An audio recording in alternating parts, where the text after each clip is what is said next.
વંદે માતરમ વિદ્યાર્થી મિત્રો, શ્રી વશિષ્ઠ વિદ્યાલય વાવ ગુજરાતી માધ્યમ સ્ટાન્ડર્ડ 7 સબ્જેક્ટ કોમ્પ્યુટર ચેપ્ટર 1 એની અંદર એક ટોપિક આપણો બાકી રહી ગયો હતો, ઇન્ફોર્મેશન ઓફ ટ્રેશ ફોલ્ડર. એટલે ટ્રેશ ફોલ્ડર શું છે, બરાબર, એના વિશે આપણે જાણવાનું છે. અને આ જે ચેપ્ટર છે એની એક્સરસાઇઝ આપણે જોશું, બરાબર. તો ચાલો જોઈએ. ટ્રેશ ફોલ્ડર કોઈપણ ફોલ્ડરમાંથી ઇનબોક્સ, સેન્ટ, ડ્રાફ્ટ, ડિલીટ કરેલા બધા જ ઈમેલ ટ્રેશ ફોલ્ડરમાં સંગ્રહાય છે. શું કીધું છે કે ઇનબોક્સ, સેન્ટ અને ડ્રાફ્ટ આ ત્રણેય ફોલ્ડરમાંથી જે કંઈ પણ ઈમેલ્સ ડિલીટ થઈ ગયા છે, બરાબર, અથવા આપણે ડિલીટ કર્યા છે, તો એ બધા જ ઈમેલ ક્યાં જોવા મળશે? ટ્રેશ ફોલ્ડરની અંદર જોવા મળશે. એટલે એક ટાઈપનું શું છે? રિસાયકલ બિન છે, બરાબર. આનો અર્થ એ કે જ્યાં સુધી ઈમેલ ટ્રેશમાં સંગ્રહાયેલા હોય ત્યાં સુધી તમે એને પાછા મેળવી શકો છો, એટલે કે સ્ટોર કરી શકો છો. પરંતુ ટ્રેશમાંથી જો ઈમેલ ડિલીટ થઈ ગયા હોય અથવા તો ટ્રેશને ખાલી કરી દો તો એ ઈમેલ આપણે પાછા મેળવી શકાતા નથી. જેવી રીતે આપણે કોમ્પ્યુટરની અંદર કોઈ વસ્તુ ડિલીટ કરીએ છીએ તો એ રિસાયકલ બિનમાં જાય છે, પરંતુ રિસાયકલ બિનમાંથી જો એ વસ્તુ ડિલીટ થઈ જાય એક વખત તો એ પાછી આપણે કોમ્પ્યુટરમાં રીસ્ટોર કરી શકતા નથી, બરાબર. તો જોઈએ આગળ. ટ્રેશ ફોલ્ડરમાંથી ઈમેલ ડિલીટ કરવા તમારા ઈમેલ અકાઉન્ટને શું કરવાનું છે? સાઇન ઇન કરવાનું છે. વિદ્યાર્થી મિત્રો, આપણે લાસ્ટ લેક્ચરની અંદર ઈમેલ અકાઉન્ટ કઈ રીતે બનાવવાનું એ જોઈ ગયા હતા, બરાબર. તો એ ઈમેલ અકાઉન્ટ જે પાસવર્ડ હોય અને જે યુઝર આઈડી હોય એના થ્રુ તમારે લોગિન કરાવવાનું છે. લોગિન થઈ ગયા બાદ શું કરવાનું છે? તમારે ઇનબોક્સ ખોલવાનું છે. ઇનબોક્સમાં જેટલા બી ઈમેલ છે, બરાબર, તો એ ઇનબોક્સમાં તમે બધા ઈમેલ જોઈ શકો છો, બરાબર. ફોલ્ડર ખોલવા માટે ફોલ્ડર્સ યાદીમાં ટ્રેશ પર ક્લિક કરો, બરાબર. શું કીધું છે કે જેટલા બી ડિલીટ થઈ ગયેલા ઈમેલ છે, બરાબર, એ બધા જ ઈમેલ જોવા હોય તો શેમાં જવાનું? ટ્રેશ ફોલ્ડરમાં જવાનું છે. ટ્રેશ ફોલ્ડરની અંદર બધા જ ઈમેલ તમને પાછા જોવા મળશે, બરાબર. તો ત્યાં શું કરવાનું છે કે અહીં તમારે ટ્રેશ ફોલ્ડરમાંથી ઈમેલ ડિલીટ કરવા માટેના 3 રસ્તા છે. પહેલો કયો છે? તો ઈમેલ ડિલીટ કરવા ઈચ્છો તો ઈમેલ વિષયની જમણી બાજુ પર ક્લિક કરવાનું. શું કીધું? કે રાઈટ ક્લિક કરવાનું. રાઈટ ક્લિક કરશો અથવા તો શું કીધું છે બીજું કે ઈમેલ પછીના ચેકબોક્સમાં ક્લિક કરો અને પછી સિલેક્ટ કરેલા ઈમેલને ડિલીટ કરવા માટે ડિલીટ બટન પર ક્લિક કરવાનું છે. આ બીજો ઓપ્શન છે, બરાબર. હવે ત્રીજો ઓપ્શન જોઈએ. તો એકસાથે બધા જ ઈમેલને ડિલીટ કરવા હોય તો શું કરવું પડે? સિલેક્ટ ઓલ પર ક્લિક કરવાનું અને સિલેક્ટ ઓલ પર ક્લિક કરીને ડિલીટ બટન પર ક્લિક કરવાનું. એટલે ટ્રેશ ફોલ્ડરની અંદર જેટલા બી ઈમેલ હશે બધા જ ડિલીટ થઈ જશે, બરાબર. તો હવે વિદ્યાર્થી મિત્રો, તમે જોઈ શકો છો કે જેટલા બી ઈમેલ તમે ડિલીટ કર્યા હશે, બરાબર, તો જ્યારે બી તમે ટ્રેશ ફોલ્ડરમાં જશો તો શું લખાયેલું આવશે? આ પ્રકારનો એક મેસેજ આવશે, there are no messages on your trash folder, બરાબર. આ રીતે તમને મેસેજ જોવા મળશે, બરાબર. હવે જો આગળ કે આ જે ફોલ્ડર છે, બરાબર, એ ફોલ્ડર્સની યાદીમાંથી ટ્રેશ ફોલ્ડરને તમે ખાલી કરી શકો છો. ત્યાં તમારે ઈમેલ ડિલીટ કરવા માટે ફોલ્ડર ખોલવાની જરૂર રહેતી નથી. જો તમારે ટ્રેશ ફોલ્ડર ખોલવું જ નથી અને ડાયરેક્ટલી બધા જ ટ્રેશના જે ઈમેલ છે, બરાબર, એને ડાયરેક્ટલી ડિલીટ કરવા હોય તો ટ્રેશની બાજુમાં એમ્પ્ટી એવું લખાયેલું આવે છે. તો ત્યાં એમ્પ્ટી બટન પર ક્લિક કરશો એટલે ટ્રેશના જેટલા બી ઈમેલ છે એ બધા ખાલી થઈ જશે, બરાબર. હવે બીજો ઓપ્શન છે ટ્રેશ ફોલ્ડરમાંથી ઈમેલ પાછા મેળવવા, એટલે કે રીસ્ટોર કરવા.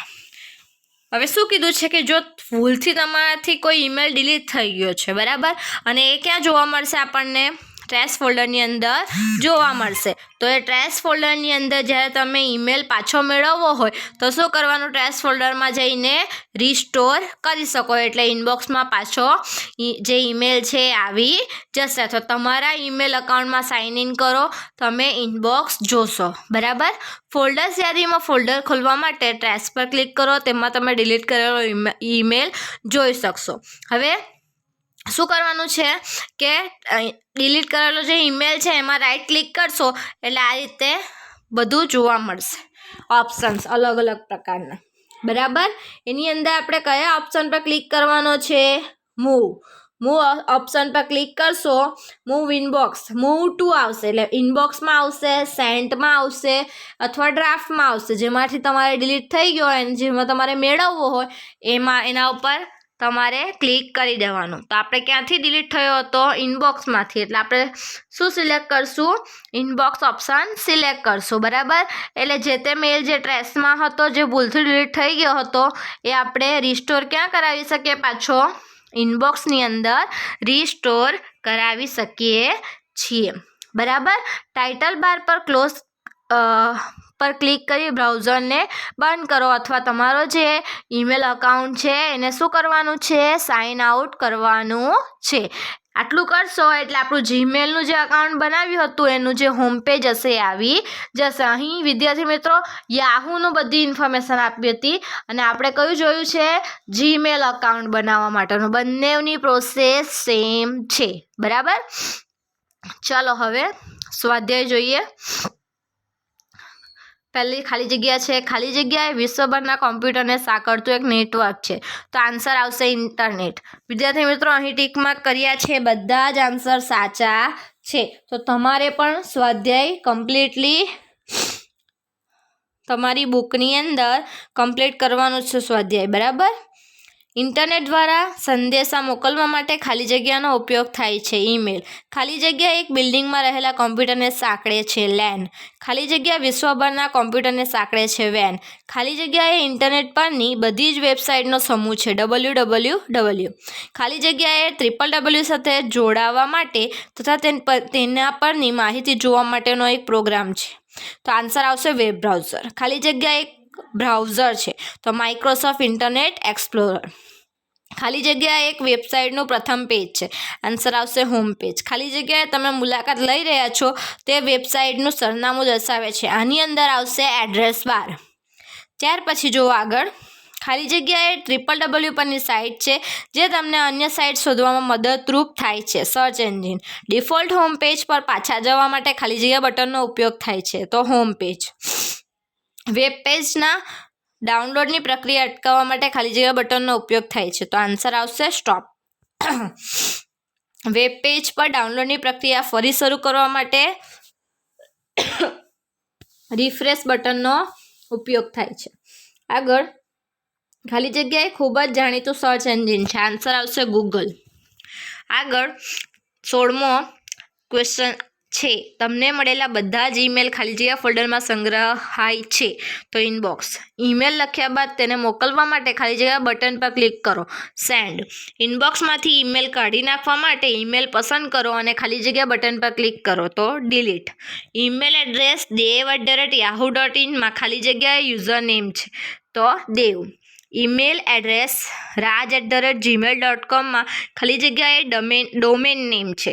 તો આન્સર આવશે gmail.com. ખાલી જગ્યાએ પ્રોગ્રામ અથવા કોમ્પ્યુટર છે જે બધી જ વેબસાઇટનો સંગ્રહ કરે છે. તો વેબ બ્રાઉઝર. ખાલી જગ્યાએ અન્ય વેબસાઇટ પર જવા માટેનો શોર્ટકટ છે. તો આન્સર આવશે હાઇપરલિંક. બરાબર. હાલના વેબ પેજ પર અગાઉ તમે જેની મુલાકાત લીધી હોય તે વેબ પેજ પર પાછા જવા માટે બેક આવશે. તમે હાલ જોઈ રહ્યા છો તે વેબ પેજ કે વેબસાઇટનું નામ ખાલી જગ્યા દર્શાવે છે. તો એક્ટિવ ટેબ. ખાલી જગ્યાએ ઇમેજ અથવા ટેક્સ્ટ હોઈ શકે. તો હાઇપરલિંક. તમારું ઈમેલ અકાઉન્ટ ખોલવા માટે તમારું યુઝરનેમ અને પાસવર્ડ એન્ટર કરો અને ખાલી જગ્યા પર ક્લિક કરો. તો સાઇન ઇન. મોકલેલા બધા જ ઈમેલ ખાલી જગ્યા ફોલ્ડરમાં સંગ્રહાય છે. તો સેન્ટ. ડિલીટ કરેલા બધા જ ઈમેલ ખાલી જગ્યા ફોલ્ડરમાં સંગ્રહાય છે. તો ટ્રેશ. ઈમેલ લખવા અને તેને મોકલવા માટે ખાલી જગ્યા પર ક્લિક કરો. તો કમ્પોઝ. તમારું ઈમેલ અકાઉન્ટ બંધ કરવા અથવા હોમ પેજ પર જવા ખાલી જગ્યા પર ક્લિક કરો. Sign out. જ્યારે તમે ઈમેલ લખો ત્યારે જે વ્યક્તિ તમે ઈમેલ મોકલવા ઈચ્છતા હો તેનો ઈમેલ આઈડી ખાલી જગ્યા ટેક્સ્ટ બોક્સમાં ટાઈપ કરો. તો 2 માં. ખાલી જગ્યા ટેક્સ્ટ બોક્સમાં ઈમેલનો વિષય ટાઈપ કરો. તો સબ્જેક્ટ. એક સાથે બધા જ ઈમેલ સિલેક્ટ કરવા. Select all. જ્યારે તમે ઈમેલ પ્રાપ્ત કરો ત્યારે ખાલી જગ્યા ટેક્સ્ટ બોક્સ મોકલનારનું નામ અને ઈમેલ આઈડી ધરાવે છે. તો ફ્રોમ. જ્યારે તમે ઈમેલ પ્રાપ્ત કરો ત્યારે ટેક્સ્ટ બોક્સ પ્રાપ્ત કરનારનું નામ અને ઈમેલ આઈડી ધરાવે છે. તો આવશે 2. ઈમેલનો સીધો જવાબ આપવા માટે ખાલી જગ્યા પર ક્લિક કરો તો આવશે રિપ્લાય. ટ્રેશ ફોલ્ડર ખોલ્યા સિવાય બધા જ ઈમેલ ડિલીટ કરવા માટે ફોલ્ડર્સ યાદીમાં ખાલી જગ્યા પર ક્લિક કરો. આન્સર આવશે એમ્પ્ટી. ચાલો નીચેના બટનના નામ અને કાર્ય લખો. પહેલામાં આન્સર આવશે બેક. એનું કાર્ય છે હાલના વેબ પેજ પરથી અગાઉના વેબ પેજ પર પાછા જવા માટે. સેકન્ડ છે ફોરવર્ડ. ફોરવર્ડ બટનનું કાર્ય છે બેક બટનનો ઉપયોગ કર્યો, બરાબર, એ અગાઉ તમે મુલાકાત લીધેલ પેજ પર પાછા જવા માટે, બરાબર. ત્યાર પછી રિફ્રેશ, તો વેબ પેજ રિફ્રેશ કરવા અથવા તો વેબ પેજની તાજી માહિતી ડાઉનલોડ કરવા. ત્યાર પછી ચોથું છે સ્ટોપ. આન્સર આવશે ડાઉનલોડિંગ પ્રક્રિયા બંધ કરવા માટે. ત્યાર પછીનો આન્સર છે ગો, એટલે કે વેબસાઇટ અથવા વેબ પેજ પર પાછા જવા માટે. વેબ પેજ પર અથવા વેબસાઇટ પર જવા માટે. આગળ હોમ, એટલે કે ડિફોલ્ટ હોમ પેજ પર જવા માટે. ત્યાર પછી છે ડિલીટ, એટલે કે ફોલ્ડરમાંથી પસંદ કરેલ ઈમેલ કાઢી નાખવા. હવે એ અને બી સાથે જોડો. અહીં જોડકા છે, આકૃતિ આપી છે એના પરથી એના નામ લખવાના છે. પહેલી આકૃતિ શાની છે? સ્ટાર્ટ બટનની છે. બીજી છે મિનિમાઇઝની. ત્રીજી છે રિસ્ટોર ડાઉન બટનની. ચોથી છે મેક્સિમાઇઝ બટનની. પાંચમી છે ક્લોઝ બટનની. અને છઠ્ઠી છે ઇન્ટરનેટ એક્સપ્લોરર બ્રાઉઝરની. બરાબર વિદ્યાર્થી મિત્રો, અહીં આપણું ફર્સ્ટ ચેપ્ટર કમ્પ્લીટ થાય છે. નેક્સ્ટ વિડીયોની અંદર આપણે સેકન્ડ ચેપ્ટર HTML સ્ટાર્ટ કરીશું. વંદે માતરમ વિદ્યાર્થી મિત્રો, થેન્ક યુ.